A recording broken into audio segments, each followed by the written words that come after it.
ప్రకారంగా అసెంబ్లీలో పాస్ అయిన బడ్జెట్ ప్రకారంగా విద్యార్థులకు రావాల్సినటువంటి హక్కు. ఈ ప్రభుత్వం వచ్చి 3 ఏళ్లైనా 3 రూపాయలు కూడా ఫీజు రియంబర్స్మెంట్ ఇవ్వలేదు. మీరు వచ్చిందా ఫీజు రియంబర్స్మెంట్? పిల్లలకు ఫీజు రియంబర్స్మెంట్ వచ్చిందా? మన ఫీజు ఎంత? 5,000. మీకు ఇచ్చేదే 3-4 వేలు. గా ఫీజు రియంబర్స్మెంట్ ఇయ్య శాతగాని రేవంత్ రెడ్డి మన భవిష్యత్తుకు భద్రత ఇస్తాడా? మన భవిష్యత్తుకు రక్షణ ఉంటదా? అందువల్ల పిల్లలారా ధైర్యంగా పోరాడండి. జెన్ జీ సత్తా ఏందో ఈ రేవంత్ రెడ్డి ప్రభుత్వానికి తెలిసి రావాలి. ఓ మంత్రి వివేక్ ఏం మాట్లాడిండు? నేనే ఎమ్మెల్యే గెలుస్తానో గెలవను, మా ప్రభుత్వం వస్తుందో రాదో, నేనెట్లా మీకు గ్యారంటీ ఇవ్వాలంటాడు ఒక మంత్రి. అయినా ఈ గవర్నమెంట్ లో మీరు చూస్తుంది కదా, పచ్చ కాంగ్రెస్ ఒక మాట, పాత కాంగ్రెస్ ఒక మాట, ఒక్కొక్క ఎమ్మెల్యేది ఒక మాట, ఒక్కొక్క మంత్రిది ఒక మాట.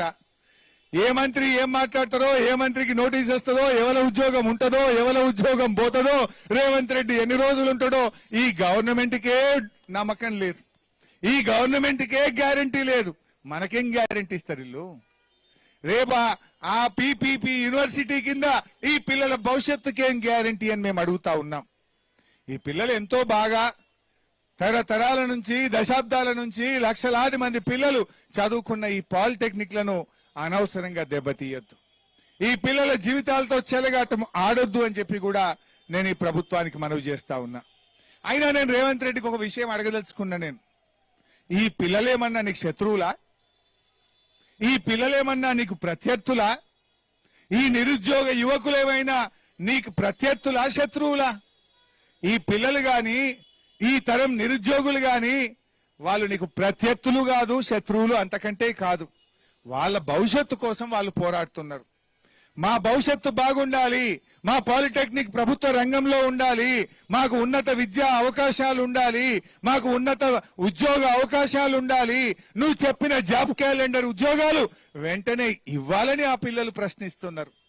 ప్రశ్నిస్తే ఆ పోలీసుల మీద, ఆ పిల్లల మీద పోలీసులు నుసుగొల్పుతావా? లాఠీలతో ఉద్యమాలను ఆపుతావా? పోలీసులను అడ్డం పెట్టి గొంతు నొక్కే ప్రయత్నం చేస్తావా? ఒక్కటి గుర్తుపెట్టుకో, పోలీసులు బ్యారికేడ్లో, లాఠీలో ఉద్యమాల్ని ఆపలేవు. ఉద్యమాలు మరింత తీవ్రమైతే అని చెప్పి నేను నిన్ను హెచ్చరిస్తా ఉన్నా. నీకు ఉద్యమాలు తెలివే రేవంత్ రెడ్డి. నువ్వెన్నడు జై తెలంగాణ అనలే, నువ్వెన్నడు తెలంగాణలో ఉద్యమం చేయలే. నీకు పోరాటం తెలియదు, నీకు ఉద్యమం అంతకంటే తెలియదు. ఉద్యమాలేందో పోరాటాలేందో మేము చేసినోళ్ళం. పోరాటాల్లో దెబ్బలు తిన్నోళ్ళం, జైళ్లలో పడ్డోళ్ళం, లాఠీ దెబ్బలు చూసినోళ్ళం, మిలియన్ మార్చిలో, సాగర హారంలో ఎన్నో పోరాటాలు చేసినాం. కానీ ఈ పిల్లలు, ఈ తరం యువత ఏ మున్పటి లెక్క ఫోన్లు చేసుడు లేదు, మున్పటి లెక్క మెసేజ్లు పెట్టుడు లేదు, కాలేజీలు బైకాట్ చేసుడు లేదు. ఒక్క మెసేజ్, ఒక్క ఇన్స్టాగ్రామ్ లో ఒక్క వీడియో ఇస్తే 1,00,000 మంది విద్యార్థులు పొద్దున్న లేచే వరకు సెక్రటరేట్ ముట్టడిస్తారు. జాగ్రత్త రేవంత్ రెడ్డి. నీ దొంగ కమిటీలతోనో, నీ జూటా మాటలతోనో పిల్లలతో ఆడుకోకు. చర్చలొద్దు, పట్టింపులొద్దు, బేషిజాలొద్దు.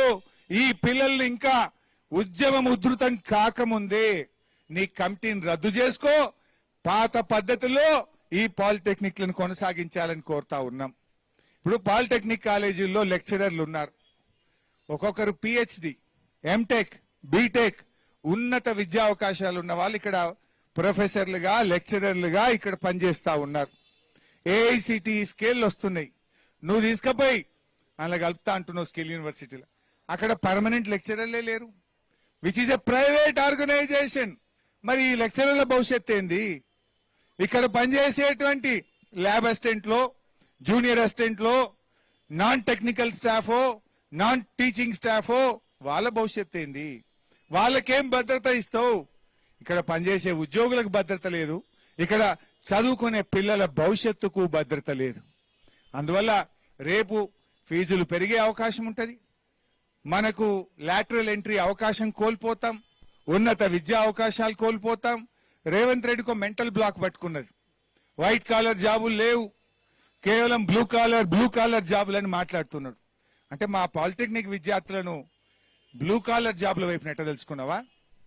మా పిల్లలు ఉన్నత అవకాశాలు వద్దా? ఈ పిల్లలు ఇంజనీర్లుగా రేపు ఉన్నతమైనటువంటి అవకాశాలు పొందొద్దా? ప్రభుత్వ ఉద్యోగాలు పొందొద్దా? రేపు ఏఐసిటి అప్రూవల్ ఉండి రాష్ట్ర ప్రభుత్వం